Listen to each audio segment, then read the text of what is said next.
us, 6:30, we'll really have to move. Yeah.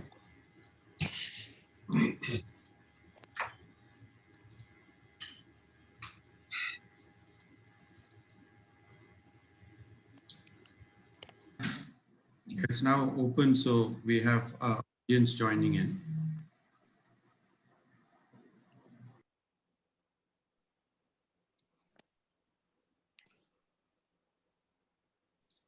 So we'll give it a minute and get started.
I think we can start. Lanvin, will you start us?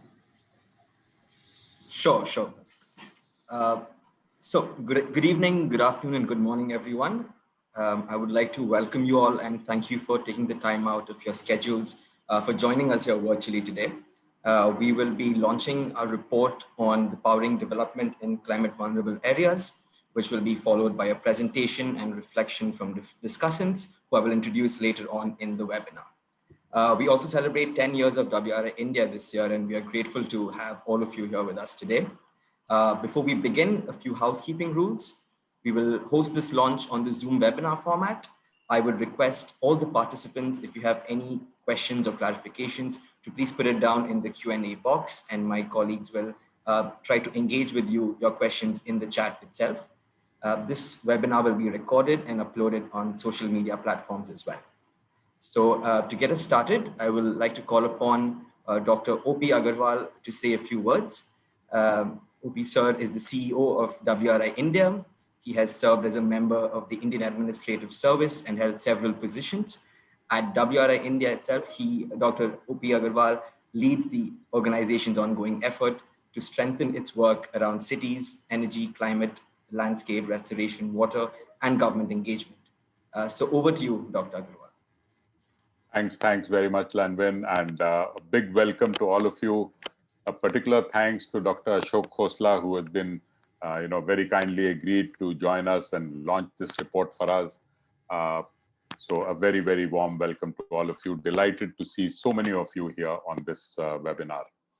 A little bit to begin with on WRI itself. We are, as many of you know, we are a global think tank. We call ourselves not just a think tank, but also in many ways a do tank. We don't see ourselves as just doing research and leaving it at that, but we do try to work on this and see some of these recommendations getting implemented on the ground. And one of the things that this report has done is shown what has come out of the implementation that we have sort of piloted in 3 states in the country. So we have, we are a global think tank. We have a global office in Washington, but more importantly, we have international offices in about 6 different countries. And then, of course, we have, beyond those 6 countries, we have offices in Europe and London as well. India is the largest international office of WRI. And some of the programs, as Lanvin mentioned, we work on in India are cities, transportation, energy. Energy is the program that Bharat is leading, and this whole team that you see is from the energy team. And one of the things that makes me particularly proud of the work that the energy team has done, particularly, with a huge thank you to all our partners our donors and other partners, has been in how we've been able to demonstrate that clean energy in India is not just about a transition from coal or fossil fuel to cleaner sources. It's also about how can we make access much easier? How can we ensure more reliable electricity to remote areas where the grid, even though it was connected, was not really reaching electricity to those places as efficiently. So one of the things that you will see on this report is how renewable energy has been able to successfully offer more reliable electricity at remote locations and thereby improve opportunities for healthcare, improve education, and I think in the current context, also improve employment opportunities. Decentralize the employment opportunities that come up. We saw in the first round of the COVID wave, the lockdown sort of forced so many people to go back. They came back to the cities when things opened up. Now with the second wave, they're going back again. And in this, whether they will come back yet again is a very big question mark. I think there is, it is upon us to see how we can help create employment opportunities in a more decentralized manner. And I think this is something that, we've been able to demonstrate through this. I think much more when the report gets presented. But with these few words, again, a very big thank you to all of you. Delighted to see all of you here. Back to you, Lanvin. Thank you so much, OP sir. And I would now like to call upon Stephanie Jones next to deliver her opening remarks. Stephanie Jones is the program manager at the Good Energies Foundation. She looks after the energy program where she's responsible for developing strategy, facilitating and overseeing grants, and also evaluating ongoing projects and researching potential foundation partners. She previously worked for the Consortium of Energy Efficiency, developing strategies for energy efficiency programs in North America. So over to you, Stephanie. Great. Thank you so much, Lanvin. Am I coming through okay? Yes. Great. Okay. Well, it's my pleasure to be here today as WRI launches this new report, and I'm grateful that all of you are with us here today, particularly as I know many of you are back in lockdown and distracted by the surge in COVID cases and possibly worried about ailing friends or family. So I hope that this session is a chance to take a little break from that, but also think about solutions that can help some of the people that are really vulnerable and are suffering under COVID, as well as other contexts. So Good Energies is a family foundation based in Switzerland. We provide funding to alleviate financial poverty and mitigate climate change. We support organizations and businesses working on clean energy solutions, as well as the protection and restoration of tropical forests. And as Lanvin mentioned, I'm responsible for our energy work, primarily in India, as well as in sub-Saharan Africa. And the World Resources Institute has been an important partner for us for many years in both our energy and forest programs. And WRI-India is particularly well aligned with our view that distributed renewables are first an important complement to large-scale renewables and traditional grid extension. So the overall energy transition and increasing energy access, but also are an invaluable tool for achieving development outcomes, as Mr. Agarwal mentioned, whether in education, health, or livelihoods and jobs. So while this work that will be talked about in the report today was underway long before the pandemic hit, the results are particularly timely as we see the devastating impacts of the COVID pandemic and the resulting economic fallout. We're seeing that the same communities that are vulnerable to climate change will face disproportionate impact from other shocks as well, whether from a pandemic or elsewhere. I mean, we've seen massive disruptions to supply chains, overburdened health systems, reverse migration, and job loss. And the same things that we're seeing in the pandemic could come with extreme weather or other shocks that are no doubt coming. And of course, the people who are most vulnerable to climate change are those least responsible for climate emissions. So I think we should feel morally obligated to pay special attention to developing and implementing solutions for these people. So I'll wrap it up because I want to get right to the authors and the panelists. I look forward to hearing from the authors about their findings on how distributed renewables can help meet development needs and aspirations of communities across India while increasing their resilience to both climate change and other shocks. So back to you, Lanvin. Thank you so much. Thank you so much, Stephanie. And now it gives me great pleasure to invite Dr. Ashok Khosla to formally launch this report and give his special remarks. Dr. Khosla is the chairman of the Development Alternatives Group and a board member of WRI-India. He has been working towards the development and dissemination of effective environmental management systems, the design and advocacy of appropriate policies and institutions, both in India and on the international arena. His work and expertise has been widely recognized internationally. He has been a recipient of the United Nations Saskava Environment Prize, Schwab Foundation Award for Outstanding Social Entrepreneur, the Office of the Order of the British Empire, and a recipient of the Duke of Edinburgh Conservation Medal at Buckingham Palace in recognition for his lifelong service to the environment. So over to you, Dr. Khosla, to unwrap the ribbon and officially launch the report. I'll also invite Upi sir and the rest of the authors to hold up their reports as well. Well, thank you, Lanvin. I'm just going to pull the ribbon, and there it is, the report and its executive summary. And I think they're beautiful. I'd taken the liberty of taking the ribbons off before and having a quick peek. And I think it's a wonderful report. So I want to commend the authors and the institution behind it. And thank you very much for involving me in this ceremony. Thank you, Dr. Khosla. So over to you for a few words. Thank you. You know, this is an area that is very dear to me. I've been involved in decentralized energy for the last 25, nearly 30 years. I set up actually the first company in India. It was called Desi Power, Decentralized Energy Systems India, in 1990.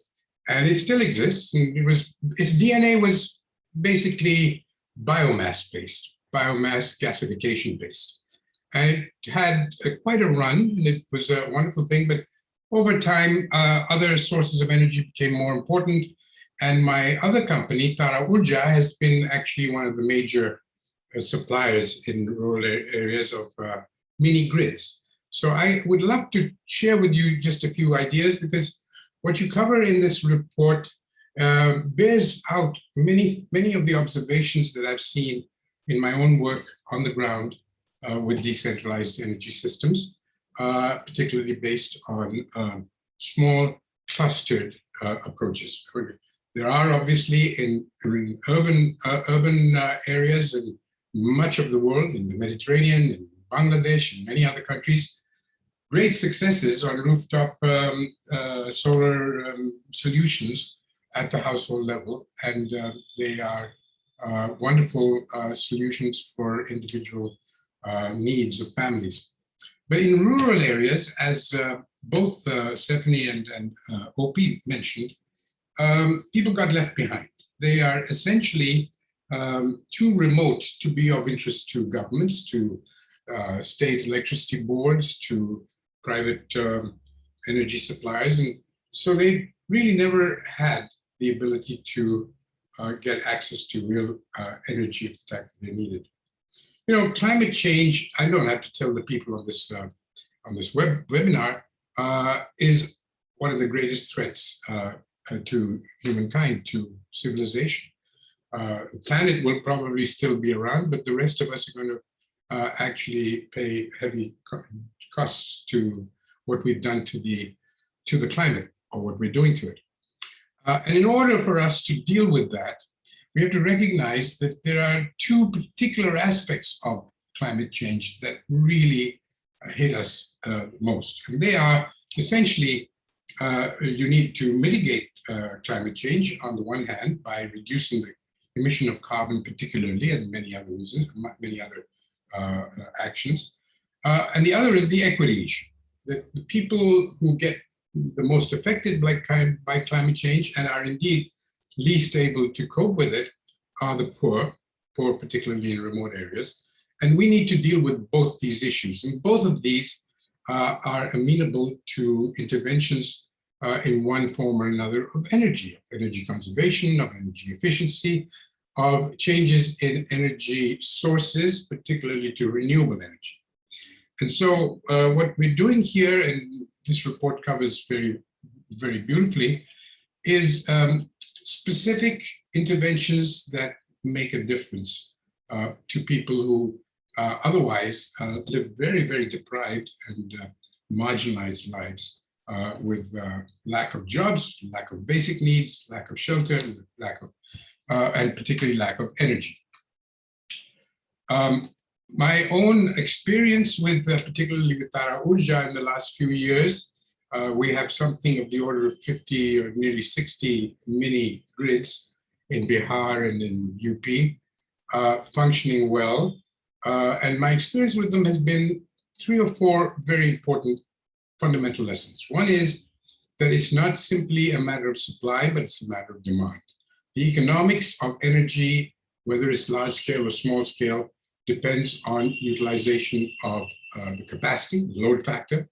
And that means that if you do not offtake the energy that you're producing, the cost of your capital is so much, no matter whether you're a small project or big, that it can never be commercially viable.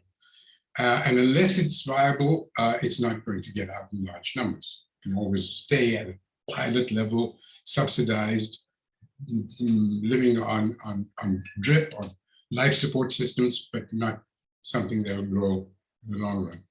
And in order to be able to be viable, commercially viable, you have to have a load factor of at least 55, 60%, if not more. It's only when you're 65% load factor that you can start actually paying your full costs for electricity generation and delivery. And in order to do that, you have to develop load. The secret to the success of our company, the Tara Urja, is almost entirely load development. It's easy to put together a mini grid to deliver electricity. But the 2 secret sources, the 2 secret successes in our case was to make sure that there was enough load to be able to take off the electricity generated to a significant percentage, and to roll out a mechanism for collecting the payments due.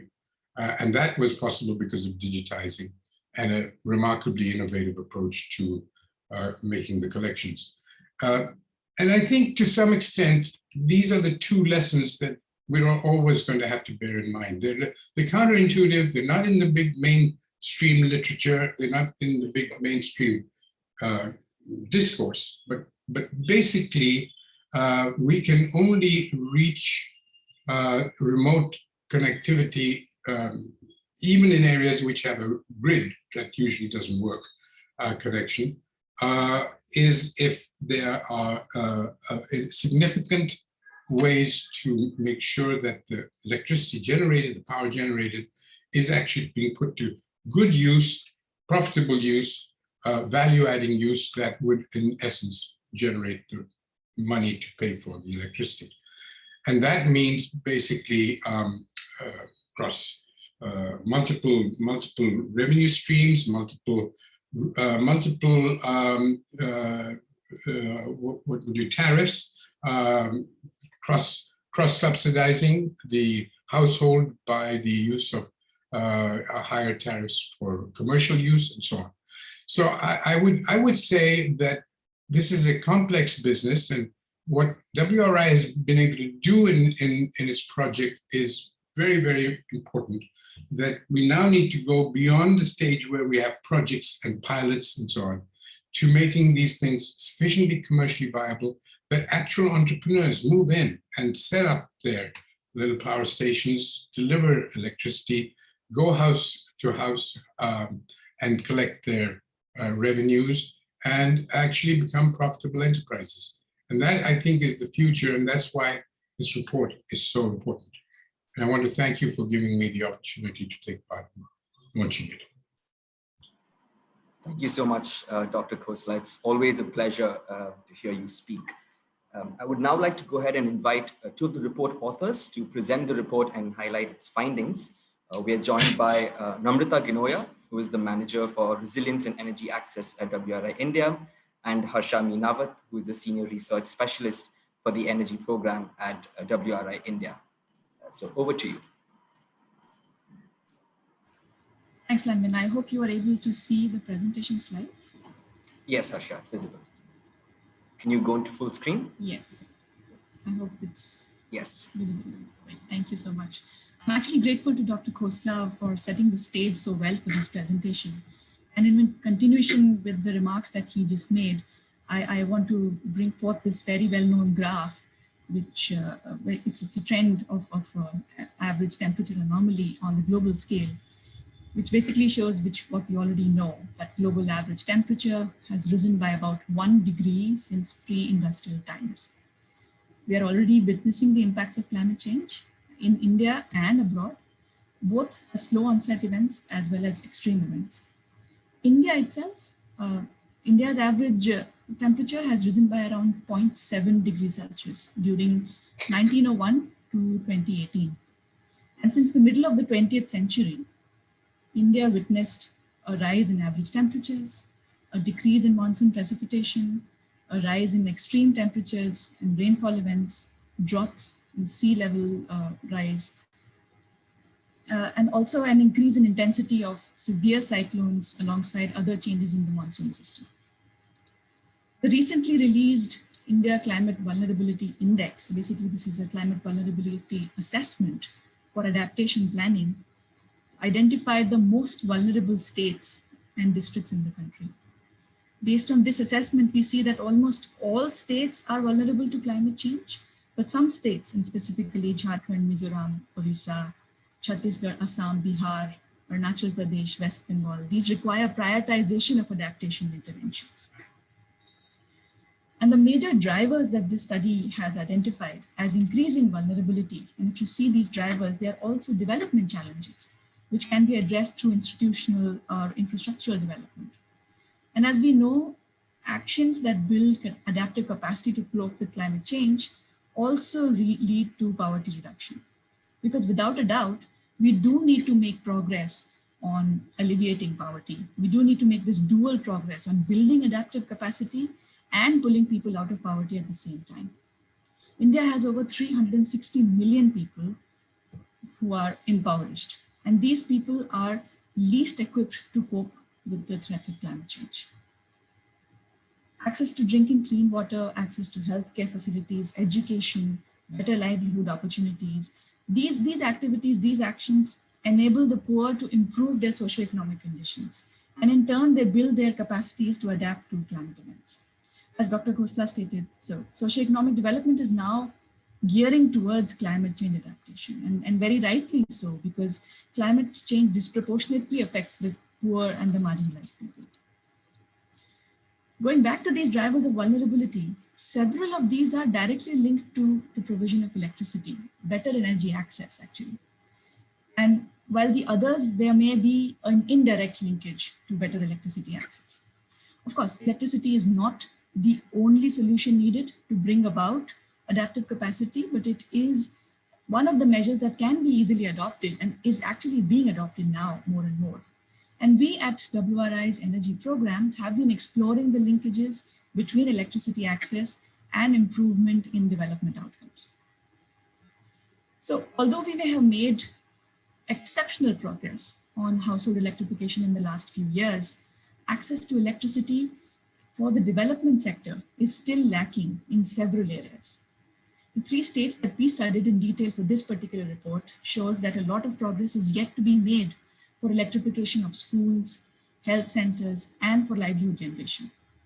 Even those that are electrified face challenges to reliable supply of electricity, and then they have to depend on diesel gensets to meet their requirements. The financial conditions of our discoms in the country is very well known. And given the dire state of their accounts, discoms are unable to provide reliable electricity in rural areas. And this may be due to various reasons. Areas are remote, they're difficult to reach, hence maintenance of systems is very challenging. Low demand in these areas has led to low investment cycles. And as well as, wherever wherever the grid is extended, the revenue from electricity sales barely pays its own cost for supply, and hence we see cross subsidies abound in discoms, in grid electricity. So although electricity can act as a socio-economic development enabler, we still need some level of socio-economic development for electricity supply business to actually remain profitable and continue to provide its services. Within our work, we have been exploring the linkages between electricity access and development. And so as we further delve into the linkages that are identified here in healthcare, in education, in food production, we see that the linkages between these two topics is really becoming clearer and clearer as we move forward. So responding to these energy needs in these sectors, the development sector is now adopting distributed renewable energy solutions, specifically solar PV powered electricity generation solutions. There are various levers leading to this technology's adoption. Our country's ambitious and clean energy targets, which has placed solar PV as an important climate mitigation mechanism, is one of them, and it is the primary reason. Also, the use of solar PV generation in humanitarian response situations across the world has also put solar PV into highlight across the development sector. And while large-scale renewables are helping us meet mitigation targets, distributed renewable energy has become an adaptation solution. But as mentioned earlier, one of the main drivers of this adoption is the promising trend in reduction of cost of electricity generation from solar PV, which in turn then again has received an additional support and fillip from the trend of reducing cost of batteries. So during the last decade, many pilot interventions of energy in the energy sector, in the development sector per se, were completed. And many of them succeeded in their objectives, while several others went into disrepair and became defunct. I'm sure a lot of us know about a lot of these installations. Some of the failed installations faced technical difficulties, while some others faced theft and vandalism. For many of them, it was realized that they were not sized appropriately to meet the energy demands, and several could not survive during extreme events that are now becoming even more commonplace. So scaling up of these solutions has been sparse. The example of Chhattisgarh's health center solarization being one such exceptional, successful example, which has been talked about a lot and we have a lot of learnings from. So our research in this particular sector tells us that there is a lot of scope to scale up these solutions, but we feel that the development sector perhaps could be further sensitized on the potential of these solutions. And to this end, we are very happy to bring out this report, which delves in these specific research questions. How does climate vulnerability affect energy needs for development? How do energy access solutions take climate vulnerability into account in specifically energy poor Indian states? And finally, what factors should be considered for improving the sustainability of energy access solutions, specifically in climate vulnerable areas? So this report is a compilation of 14 case studies of community scale electricity access interventions in areas that are vulnerable to climate change. All the projects described in this report had been operational for at least 6 months by the time that we actually visited these sites. And as can be seen from this figure, these are solutions adopted by various end needs. They are adopted by drinking water schemes, for healthcare provision, in schools, for generating livelihoods. And also these 14 case studies include projects at different scales. Either they are single installation projects to multiple installation projects, and projects, some of them still continue to function, whereas some of them actually went into operational difficulties. And Many of them, and we can see in the course of this presentation, we'll see that they have been implemented with varying implementation models. So all of these projects actually had multiple agencies working together to implement them. And that has been a commonality across all of these projects. We find that slow onset and sudden onset climatic events affect the access to energy in different ways.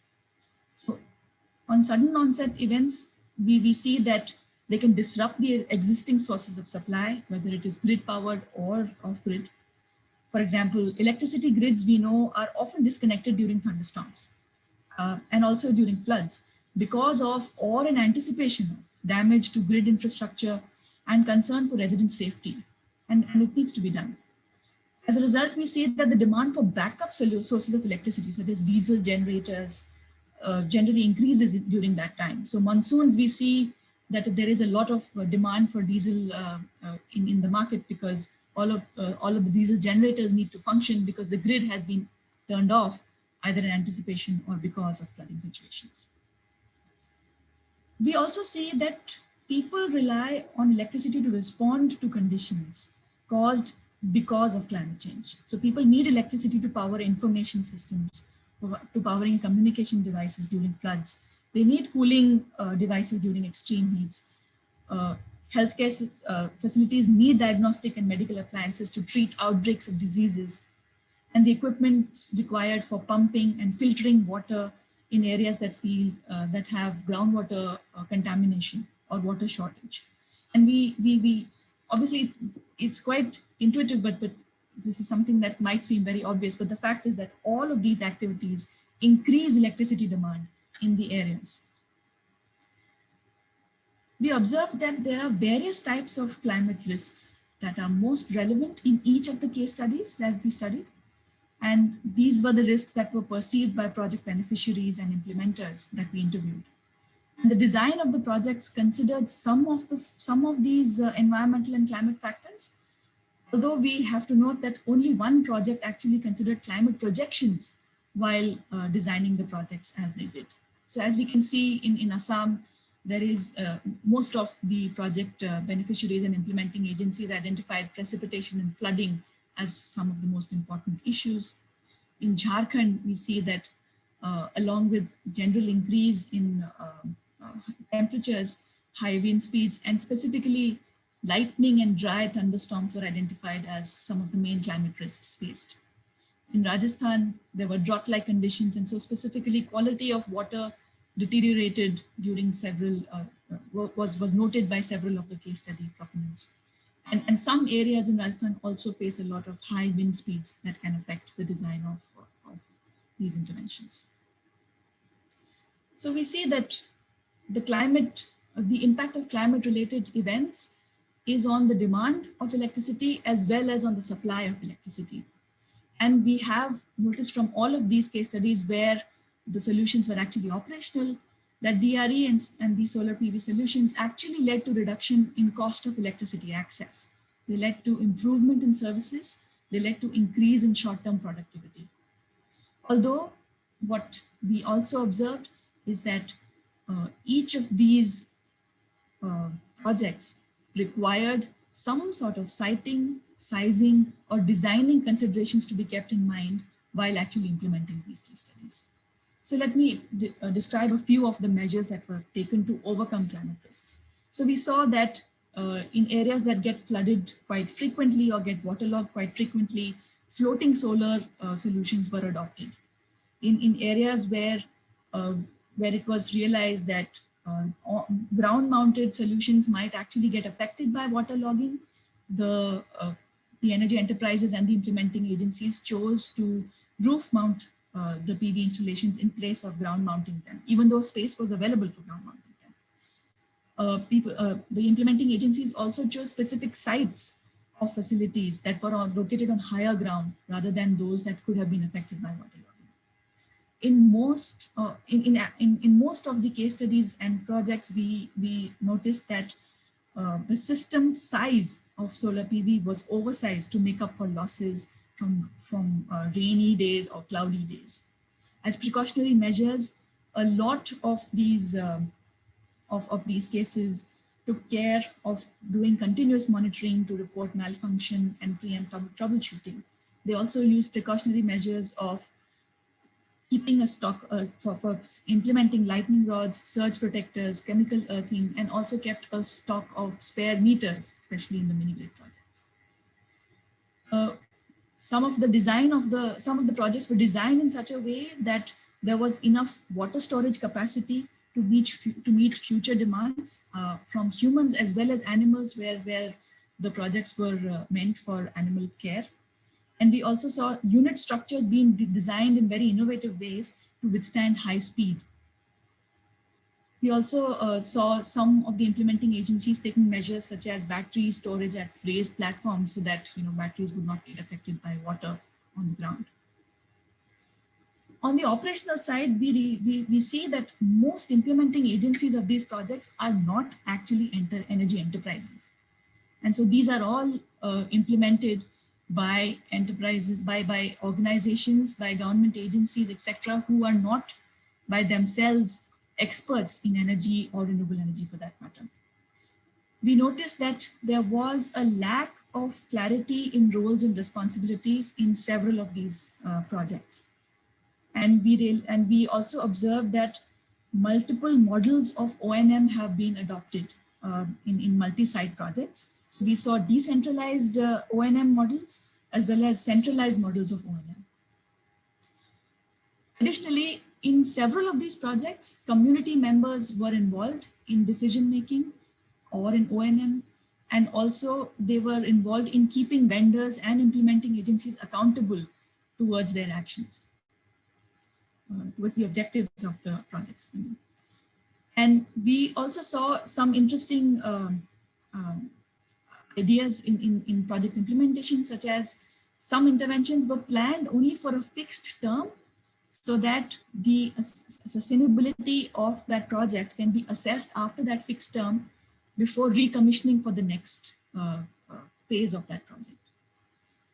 Although a lot of the projects that we studied were related to water and water access, not a lot of them actually integrated groundwater recharge as part of the project design. And this is something that we felt should be actually taken up by many of the project proponents.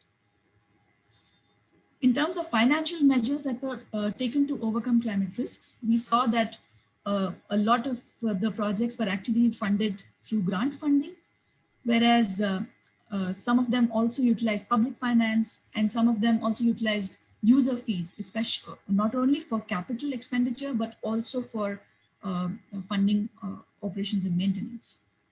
Like I mentioned, community also contributed in some projects, and they either contributed as finance, some of them contributed as workforce, and we felt, as well as this was reflected by implementing agencies, that getting community to contribute and getting community to be involved in these projects actually led to long-term commitments from the beneficiaries for the sustainability of the project. And since that they were actually participating in the process of a project implementation, the community actually helped to keep accountability, especially in financial arrangements. And there were members of communities who were involved in keeping track of contributions and fund utilization for that particular project. For financing O&M, there were various models involved. Some projects utilized beneficiary contributions, some had service charges, some included the O&M in the capital expenditure for a few years, whereas some others were funded by public funds with fixed tenure contracts, and some of them were actually integrated into facility budgets wherever it was possible. We also realized that not all projects actually kept in mind the adequacy of O&M funds for regular upkeep, and this is something that we hope can actually be taken up on by the implementing agencies. Another interesting financial measure, like I described a little earlier, was the fact of sunset clauses, which helped for project implementing agencies to assess either in the middle of the project or at the end of a certain project phase to figure out whether this project needs to continue or it needs to change in its model or something else needs to be done. although we were hoping that insurance for losses and damage from weather events would have been included, but it was not actually as common as we thought it would be. So with these observations from the cases, let me now pass on to my colleague and lead author of the report, Namrata Ginoya, to share what our learnings have been and what we would like to take forward from this report. Namrata, over to you.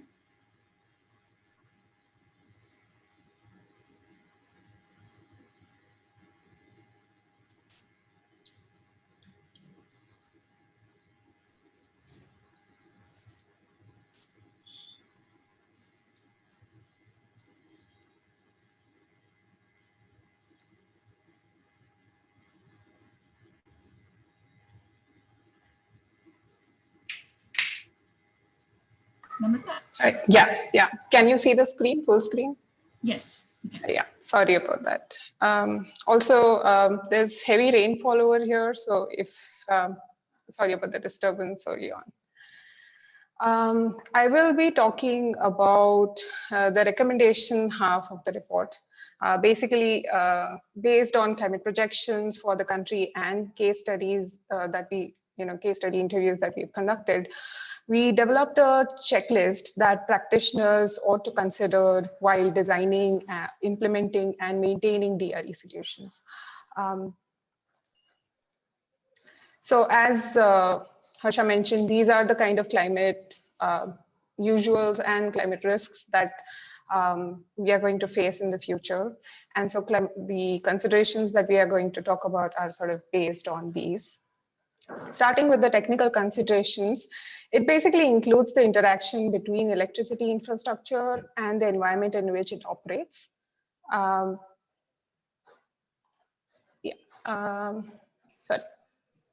So basically, starting with the inception and design phase, we sort of have a checklist that we've prepared. So going by the checklist, at that inception and design phase, what you have to look for, what every practitioner should look for is, for that location, what are the current climate risks? Have you identified the future risks? What is the energy demand of that particular climate? Have you included that in your energy demand assessment? How will a combination of different kinds of risk affect the energy infrastructure? Have you identified the electrical, structural, and product design standards that the project should follow? And there could also be some technology options that are available to you, which can allow you to proactively monitor and respond to climate risks. At implementation stage, it's more about a final check on if climate risks have been factored into, is there any kind of last minute changes that could be done, and a final check on the kind of design codes have they been followed. At the O&M stage, what practitioners can check for is what are the kind of access to the operators or users have to these local markets. And by local markets, I mean, is there a need to procure and stock essential spare parts? Because if the market is very far off, there is a possibility that the downtime may increase. Are there operational guidelines for taking care of your energy system during extreme weather events? Specific technical checks that can be done before the event occurs, something that could be done after as well. So based on this, we sort of provide what could be done to sort of improve the efficiency and life of the system considering these risks. Obviously, if there are devastating floods or wildfires or cyclones, these considerations will not be of that much help because the entire region could be affected.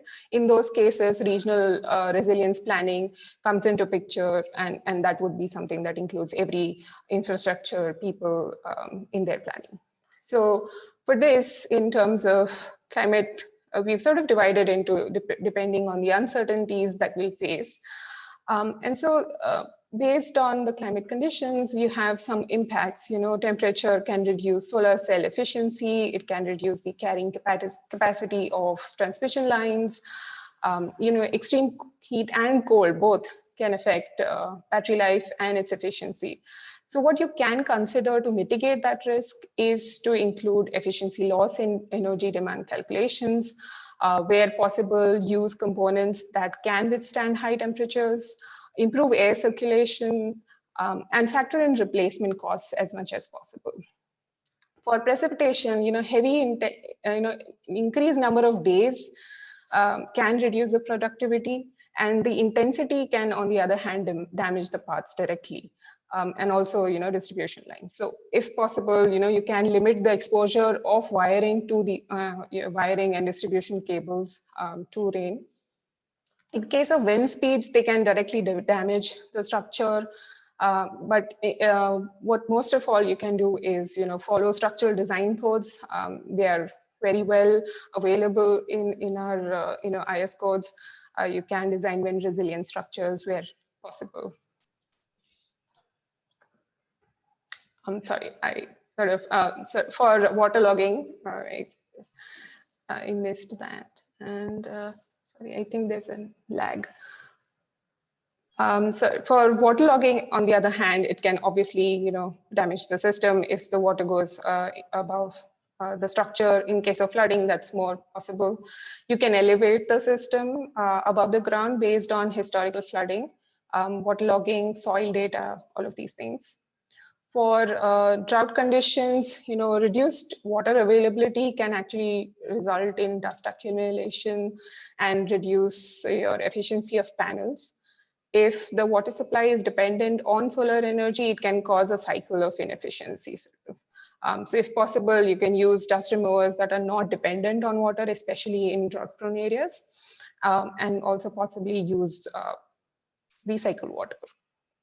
For lightning-prone areas, we've seen in Jharkhand, especially, direct strikes have already damaged a lot parts of the system and transmission lines. So what had helped there was, adding lightning and electrical surge arresters, and this could become a norm in those kinds of areas. For wildfire, obviously, increased dry periods will lead to wildfires, especially in regions like Assam and Jharkhand, and they can damage the infrastructure. There are fewer chances to save much when there's a raging fire going on, but if you can choose, then maybe go for fire-resistant components if feasible. In case of cloud cover, what we are seeing, what we've seen, it can obviously result the area output due to reduced insulation. And basically, what all you can do for that is include efficiency loss in your energy demand calculations. And finally, quality of water. This is more of an environmental issue which is exacerbated by drought conditions because of climate change. In case of turbidity and salinity, it can scour the panels. Higher pH levels and other contaminants can obviously have a corrosive effect on the mounting structures and foundations. If dust removal in that case is via washing, you can add water filters, softeners as required, and also follow structural design codes which are specifically available for contaminated water table regions, and also anti-corrosive models. There are also indirect impacts. This is directly on the infrastructure, but there are indirect impacts when increased precipitation or flooding events can affect the response time of the maintenance crew and obviously the availability of parts. This basically segues us into the operational issues that come up. Operational considerations that we suggest in this case basically consider factoring in climate risks related to the roles and responsibilities and expectations of all the stakeholders involved. So our analysis of the case study suggests that although energy projects largely consider technical aspects of the planning, they often fall short when planning for economic or organizational sustainability in the face of climate risks. So with operational consideration at inception stage, so how much communities cope with extreme events, you need to understand how they do that. And will the energy project help or hinder their existing coping mechanism? You, as a practitioner, you need to understand are you seeking feedback from the community about the project? Does it include all affected groups, including marginalized communities? And finally, how will the performance of the energy project be measured? Would you know it's performing well and when these extreme events strike? Also, do you have contractual and non-contractual roles and responsibilities of each participating organization laid out? Does it cover every kind of situation that you can think of? On implementation stage, you have to understand, does the community have adequate information? Do they have formal mechanisms to incorporate their concerns? Again, do the participating organization know what they are supposed to do? Is there a need to recruit additional capacity? And also, are there any local community members being trained at this point in time while the construction is going on in terms of operating and conducting necessary repairs? If that happens, then you will not need to understand what, in the operation and maintenance phase, is there a local capacity available? But if you've not done the previous work, then possibly try and check if there is local capacity available for operating at this point in time. And is there a communications and response plan in place to address unexpected problems, whatever they might be, even in case of weather events? So finally, for the economic considerations, these are the ones that relate to the financial resources available to plan, implement, and maintain the system itself. At the inception stage, just look at the financial plan and check if it allows for a climate resilient system, because that will increase your capex costs. Does it include options such as staggered payments, insurance, sunset clauses? Does it help you hedge against climate risks?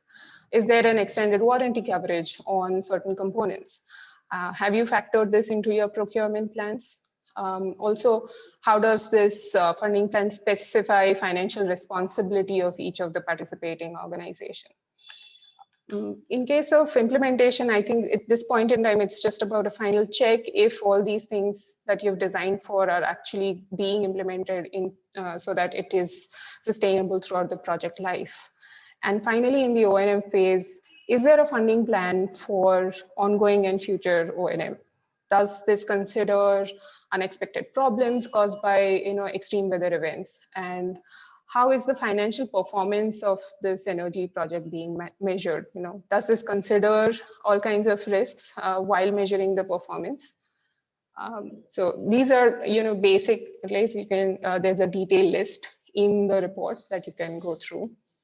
And to end, I will just go through a few key messages that will come out of the recommendation section, as well as what Harsha already presented in terms of the overview of the case studies. What we've seen is extreme events associated with climate change can disrupt the existing electricity supply and then lead to demand for alternate or backup electricity sources. Communities rely on electrically powered activities to respond to certain conditions that are caused or exacerbated by climate change. So there is a direct relationship in which of how climate change will affect the level and type of demand for electricity. Second, the energy systems must be designed to meet the context-specific electricity demand based on local geography, the availability of supportive infrastructure, and end-use requirements. Third, components of decentralized solar solutions are vulnerable. We know that, and understanding and planning for climate risks in advance can help you, reduce your downtime, reduce loss of assets, and finally build resilience. The fourth one is, resilience starts just before the design stage, and it also continues afterwards. Practitioners need to realize that building these kinds of resilient structures and communities begins way before. And so your entire system operation maintenance planning should be based on climate risk data, models, local socio-economic and ecosystem assessments, policies, and design standards. Solar panels last for about 20 to 30 years. So the supporting infrastructure and arrangement need to at least last for that much time. Fifth point is, organizational arrangements basically need to incorporate, as I was mentioning earlier, climate considerations while setting expectations. In remote regions of Jharkhand, where you see in that where grid connectivity is either completely unavailable or very unreliable, many public schools have DRE systems. However, being in remote areas also means that they have poor maintenance and operations support. So planners need to sort of go beyond the conventional implementation models, as I mentioned in the last last key message that we have. You should go beyond it in terms of traditional models have often siloed responsibilities. The uncertainty that has been created by climate change requires everyone to cooperate and be more flexible, and that demands innovative implementation. So, thank you. This is it from the presentation side. Thank you so much, Harsha and Namrata, for sharing the findings of the report. I hope the report gives everyone an idea of the elements of climate vulnerability and decentralized renewable energy that the report intends to bring to the forefront. We have added the download link to the report in the chat box and would request you to also share your questions in the Q&A box so that the speakers or my colleagues could answer them during this webinar. Just as a note for the participants, instead of the earlier agenda to do a panel discussion, we have now changed the agenda to a presentation and discussant model. And with that, I would now like to invite the discussants to share the reflections on the report. Firstly, we have Colonel Vijay Bhaskar. Colonel Vijay is the Managing Director for Hamara Grid, which was set up with the objective of providing services in rural mini-grids and to scale sustainable mini-grid solutions in emerging markets. He's from the Indian Army Corps of Engineers, and prior to Hamara Grid, he was the country director for Melinda Foundation. So over to you, Colonel Vijay. Yeah, thank you so much, and good evening to all of you. I'm sorry, I'm on a very tenuous kind of a link, and as far as the signal is concerned, I hope you can hear me. Firstly, my heartfelt compliments to the WRI team for this really outstanding report, and to Good Energies for supporting this. I think this was something that was really needed by the sector, because as an entrepreneur, when you try and put together finances, get things going on the ground, the last thing you really want is to start thinking of very extreme climate events that are going to put your project back, get a bottom line set back by quite a bit. And I think you don't want to think about these things, but you really should. And as Namrata brought out, you really need to do it, a very serious consideration to it, and look at what would be the impact and try and see how you're going to minimize the effects of these things. The list that you guys have provided is by no means exhaustive, but I think it sets the thought process going on what lines to think of, and whether these are going to be in India or elsewhere. I think it's quite a large number of things that you touched. There could be other extreme events as well. One needs to sort of how you're going to react to this, respond to this, and ensure there are enough safeguards that you have in your plan in order to respond correct and on time. I'll just give you a couple of examples on what I'm talking about. For us, and this is mentioned in the report as well, the lightning was a big thing in Jharkhand. We didn't realize it is one of the most lightning-prone zones in the world. I think the second in highest in intensity anywhere in the world. And then we really started losing a large number of inverters and other sensitive electronic components like MPPTs. So we lost a lot of almost like 20 to 30 inverters before we started reacting to it. And we set up a very sophisticated lightning protection system consisting of air terminals, large numbers of them, on an underground grid to reduce, earthing grid to reduce resistivity of the soil, and also a large number of surge protective mechanisms. It also so happened that these number of air terminals and the height at which they were also protected the village from lightning strikes. But it's just after a kind of something that was really not really thought of, but was beneficial to the community as a long-term resilience to climate vulnerability. The other part was about modularity of these grids. We set up these grids for a certain size initially, realizing that the community demands for energy would keep going up. as the CEO brought out of WRI, that you need a certain amount of load factor, and 60 to 65% is what he talked about. So generally, you tend to size a grid small, so you reach that load factor, that utilization factor very quickly, and it's good for the keeping the cost down and reaching a certain kind of a financial commercial viability sooner. But as soon as the community energy demands start increasing, you need to start increasing the size of the grid as well. And it makes sense because any additionalities that you make to the grid is a much lower marginal cost, which is just 20% of the capex per watt peak, and therefore it makes sense to get those revenues at a much smaller marginal cost. So this is something that we learned much later, and the first two grids we really couldn't do much about. So that's how you learn. Not only this, it also helps the community to meet their needs, increase their resilience. The last part I would like to talk about is the productive loads. Initially, we really relied on agri processing machinery as our anchor loads, and as we found these were seasonal and really didn't get used during the monsoon months, and so they were good about 4 to 6 months when these would never get utilized, and therefore we had to sort of diversify the loads that were there, and slowly as we started working at it, we really became very good at it. And each village, in addition to irrigation pumps, would have at least 25 to 30 such enterprises in the villages based on various types of diverse machinery, agri, non-agri, seasonal, non-seasonal, and so on. So thank you very much for this wonderful report. I just want to sort of share our gratitude to you guys, because it's been very timely for us. And as we moved out of Gumla to make our models, to scale a model in global terms, we're working in Myanmar now in 80 mini grids, and these lessons we are trying to implement there as well. And I'm here in Mon district today at the behest of the government to try and put together a very integrated ecosystems approach, including health, including education, including all those things that you talked about in your report, how we put it together. I think this is going to be a very valuable piece of document for us to refer to and work with.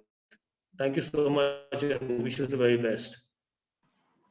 Thank you so much, Colonel Vijay, for taking the time out from, I'm sure we have a poor internet connection where you are, but, it was very helpful to hear, your experiences on the ground, and I'm sure that's something that all the energy practitioners will keep in mind. And next, we have Rekha Krishnan. Rekha is the founder and managing partner of WFT Research. She's an economist with 20 years of experience in policy research and analysis on sustainable energy, energy access, energy pricing, DRE, clean cooking, and water inequities. Rekha has worked with TERI for over 10 years in various roles, and she has also worked with enterprises that have won the prestigious Ashton Awards to set up the Ashton India Collective as a think tank. So over to you, Rekha. Thank you. I think the WRI team and Good Energies, I think this is a very timely, very well done report. And most importantly, sorry, am I audible? Just checking. Yes. Yeah, okay. So, I think it's very timely, also highlighting this key issue of resilience and vulnerability.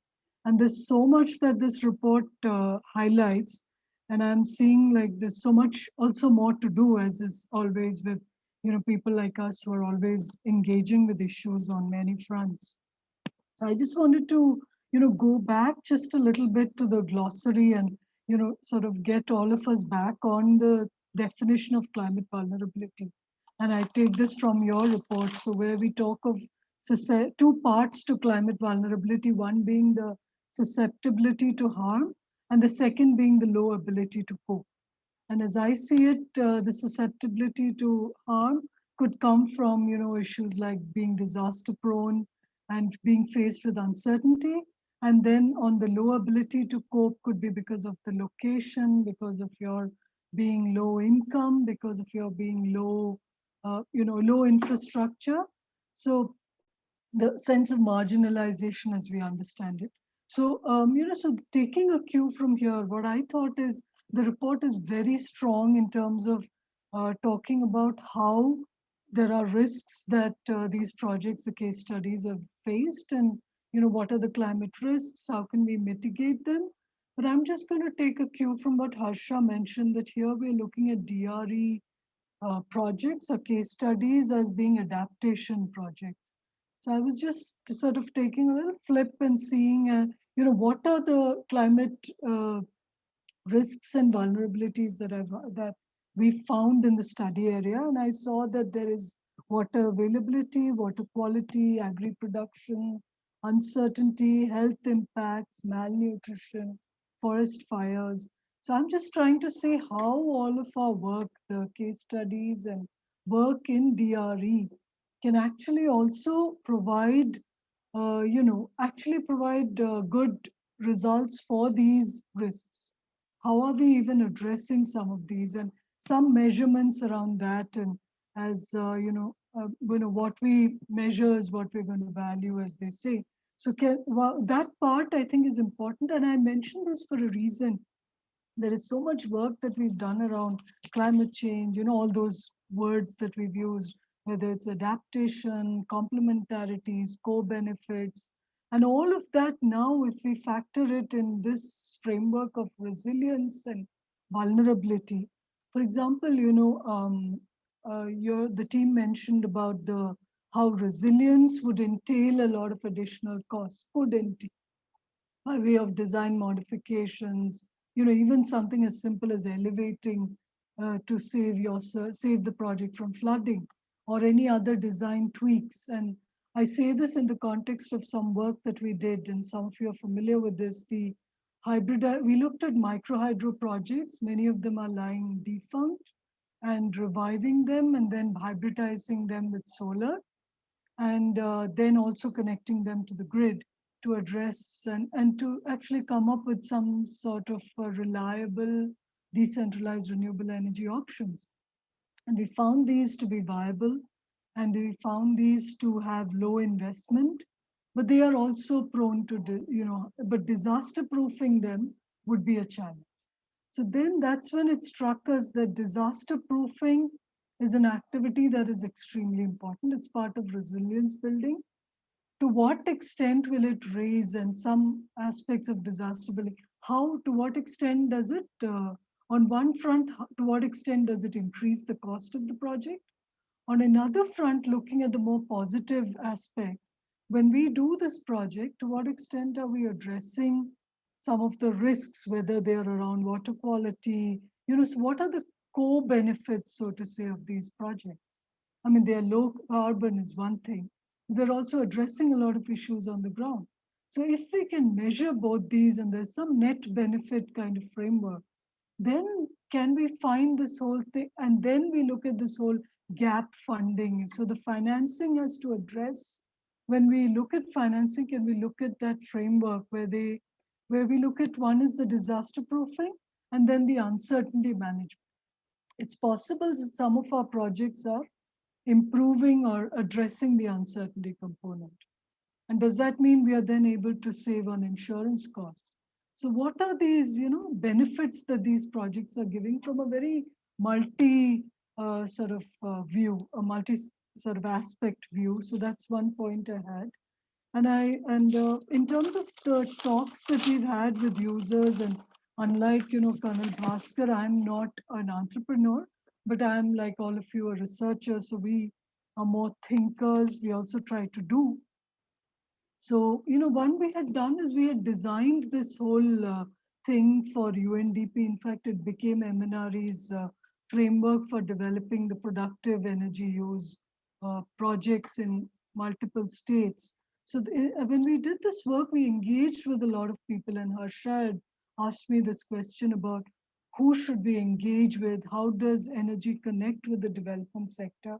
And my experience is that, of course, we tend to go and talk to departments and ministries, and of course, those discussions are useful. But there are also more specific organizations. For example, in Orissa, the OMFED, the Milk Federation. Then there are these NGOs, and I think you're already meeting them. And so there are, and when we get to this is where we get what I think is the user orientation. The point that Dr. Khosla also mentioned, getting the user into this whole design will mean that offtake is ensured. You also have a better understanding of, like Colonel Bhaskar said, what is the load? Is it going to be seasonal? This also happened in our microhydro work, where we worked separately with a tea estate in Meghalaya. We worked with a large, sort of an orchard and other, and sort of an agri agency in Manipur. So their needs are so different in terms of the loads, the seasonal variation, the need for reliability. That's the other thing. I think energy storage is often highlighted as a critical need, but in some cases the service can be stored. Take it like in times of pandemic, we had a long talk today that the oxygen cylinder is a far more useful thing than a solar powered oxygen concentrator, if you can come up with something like that. But if you can just store the cylinder and give it to them, that's of much use, like stored purified water instead of, you don't really need 24/7 water purification if there's a water storage facility. So simple, design tweaks like that. So yeah, I think those are my points. But most important thing for me is this whole thing about, also I think have we covered this DRE devices in this study? No, I don't know. We have not looked at like a dryer or no, so we haven't looked at more applications projects per se. This is more projects for electricity provision. Right. So my thinking is also that wherever there is a scope for customization, for portability, for a modular approach, and I think the boat clinics is a great idea because it's portable.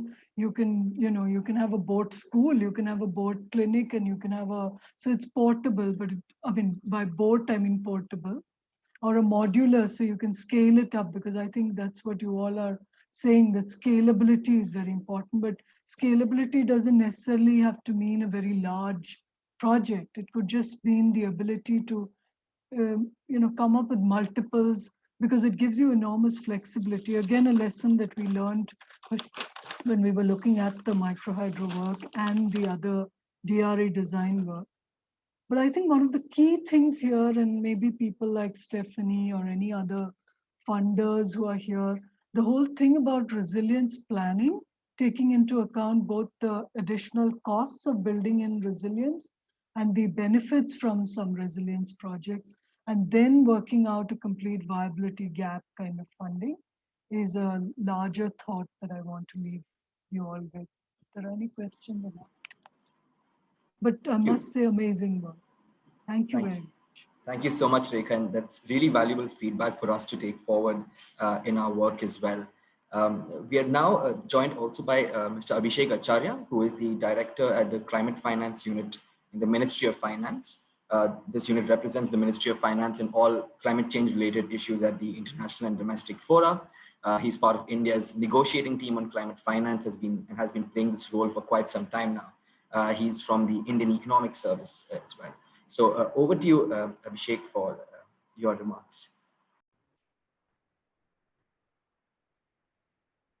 Thank you very much. As you have already introduced, I'm not going to delve into my own introduction right now.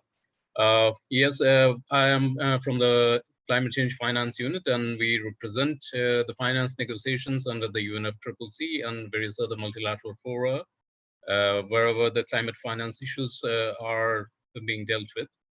Now, let me keep my intervention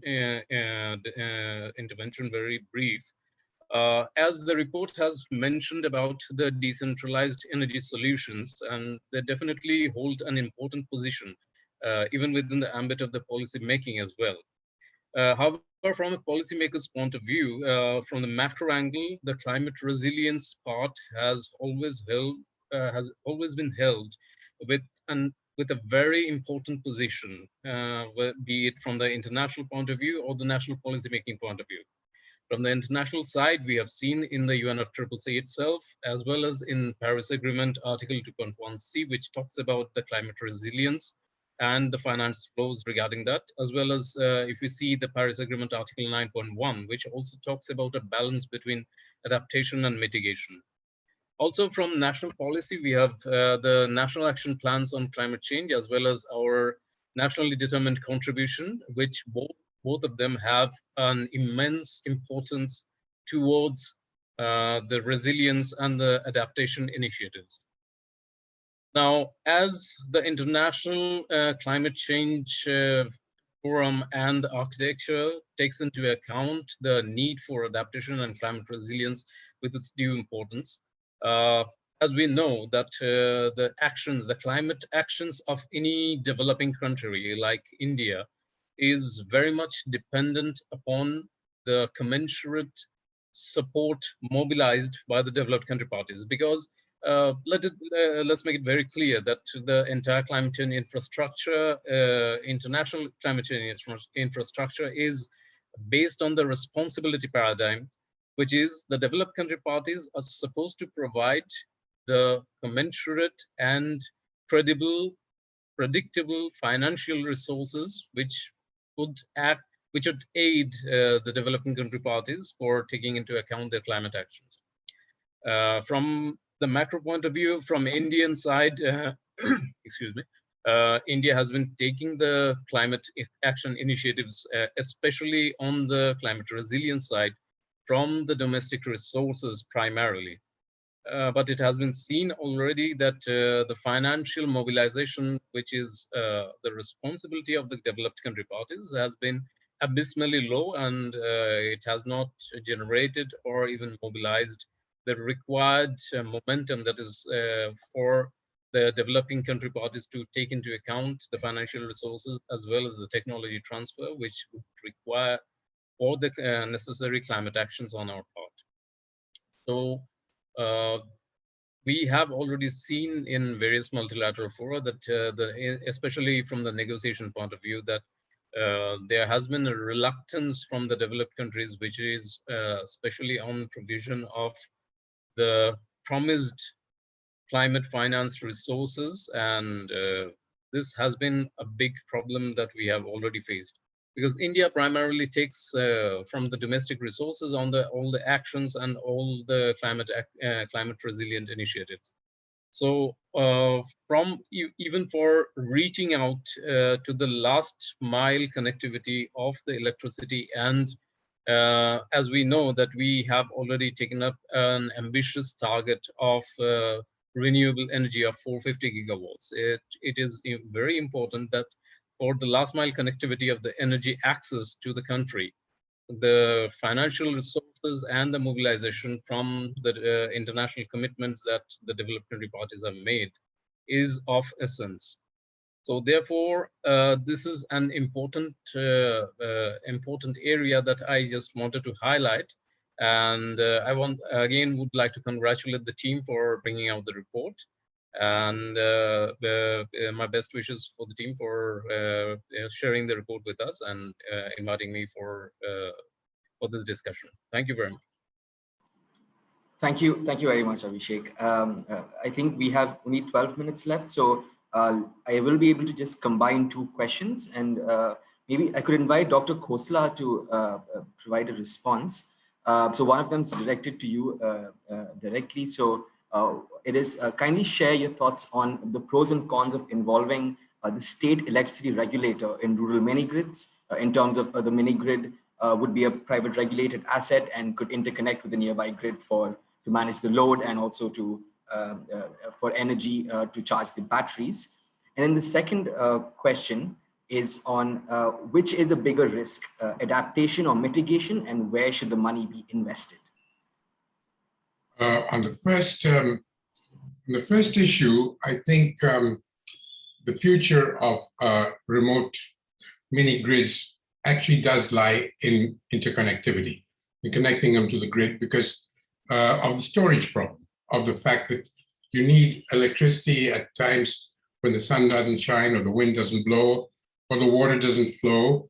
And so you do need to have a way of using the grid as your back, your ability to essentially feed in and and take out power from the grid is actually the only real way that full-scale expansion can take place, because any storage capabilities, except in very special areas where you might have pumped storage available, or various other kinds of mechanical storage, the fact of the matter is that at the moment, there are no really useful storage batteries that make any sense, either economically or environmentally.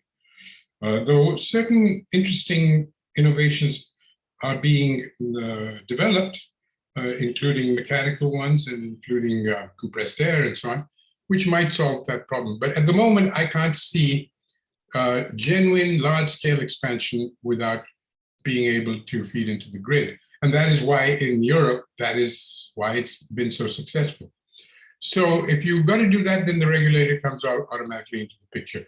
My opinion, I'm sorry to say that the least interaction you have with government, the more likely you are to succeed. But in this case, I don't really see an option for that. On your second question, could you remind me what your second question was? Yes, Dr. Khosla. It's on adaptation or mitigation and where the money. Yeah, look, you know, almost every really good adaptation strategy has a mitigation component to it and vice versa. To my mind, having thought about this for 30 odd years, the two go together and the best solutions actually do both. By far, the best way to proceed is to reduce your emissions, to sequester as much carbon as you can into the soils, into the forests, and so on. And there are many ways to do mitigation. And most of them actually have first order, second order impacts on your ability to cope and to be, in a sense, adapting to climate change.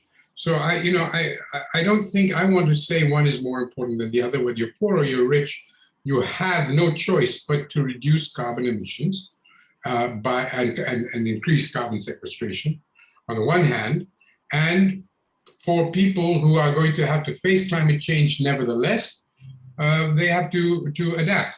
Now, you know, my own work in the field is adapting agriculture and land and water management to very fragile ecosystems to stop climate change, and I think that's a very important area. And I would say that's good. But mini grids isn't so relevant to that. That's something quite different. Thank you so much, Dr. Khosla, for your answers. And any further questions, we will try to get back to the participants in their respective email addresses. And now to give the concluding thoughts, I would like to invite Jennifer Lekey. Jennifer is the Global Director for the Energy Program at the World Resources Institute. Jennifer leads a team around the world demonstrating approaches to deploy energy efficiency, renewable energy, and energy access solutions. Her work is focused on innovative energy procurement paths for corporate and city use of clean energy. So over to you, Jennifer. Thank you very much, Lanvin, and thank you all for what I think has been an excellent introduction to the report, its findings, and to the partnerships that have enabled this type of research to succeed in bringing forward important conversations that we know we are only now in the midst of a long journey. And this type of research and these types of partnerships will help strengthen our resolve and bring solutions to the foreground. So I am delighted to have the opportunity to be here with you all as we conclude the introduction to the session and the launch of the report. As we know, and all of you participating have already observed, the impacts of climate change are here today. They are facing our communities now. And the choices that we are making specifically to build this link between adaptation and resilience, along with the mitigation strategies and the development strategies that are needed, is a critical part of what we must do today and in the future to bring climate solutions into vulnerable regions to help protect our people and build forward the type of economic development pathways that protect them and offer opportunity. The impacts, as we said, are here today. The resiliency that we know is needed has not emerged at scale. So today we are looking, and through this report, we have demonstrated a number of examples of where solar, where renewables, where policy planning and local development institutions can be aligned to deliver that type of solution. I am so pleased to see the kind of multi-sectoral focus that we're seeing in this space, that the institutions that are building are open to climate change and the types of adaptation resiliency solutions built into their programming going forward. So we've heard a little bit about how we need to get users into the process of planning. We've heard a bit today about focusing on design, about thinking through the multinational, multilateral development agendas, the climate responsibilities and critical stewardship that must happen both within domestic activities and in the international level, and that our best solutions will provide both adaptation and mitigation. So this type of critical overlap and linked agenda is something that is timely and necessary now. I'm not just speaking from the perspective of what I see in the report and India's agenda, but it certainly is happening here in the United States and will be the topic for the new President Biden's administration and their climate summit, which is happening in Washington over the course of this week. Looking at something like the Texas freeze that we just saw, our systems here, even in the United States, are not resilient. They're not built for climate, a changed climate. And we see that infrastructure and choices around infrastructure have significant impact in terms of people's lives and livelihoods. So today we have the opportunity to think about the useful lifespan of the decisions that we're making and the ability for us to think about how to make them more sustainable and more durable and provide services that are critically needed in a changed climate. Thank you, Dr. Khosla, today for launching this report with us. Your mentorship, stewardship, and guidance is so valued at WRI, and so many of the institutions you have touched in your long career have benefited from this type of feedback and input. Thank you to our funders, to the Good Energy Foundation, who has been a very important partner for us in India and around the world for World Resources Institute, and all of the governmental, non-governmental implementing agency partners, financial institutions, and energy entrepreneurs that we highlight in the report and in our partnerships. Thank you for sharing your experience with us. And finally, it would not be a thank you list without acknowledging the important work of the authors of this report, to the energy team, to the climate team, to the WRI-India staff. Thank you for all of this very important work and the contributions that you're making, as well as to our comms, our communications team. Thank you for your help and assistance putting this report out, and the research team for your helpful stewardship of our products. So now with that, I'd like to close and turn it back to Lanvin, but not without saying how important all of your partnership is to WRI, to us. Our Ideas into Action portfolio requires a community-wide ecosystem of change agents.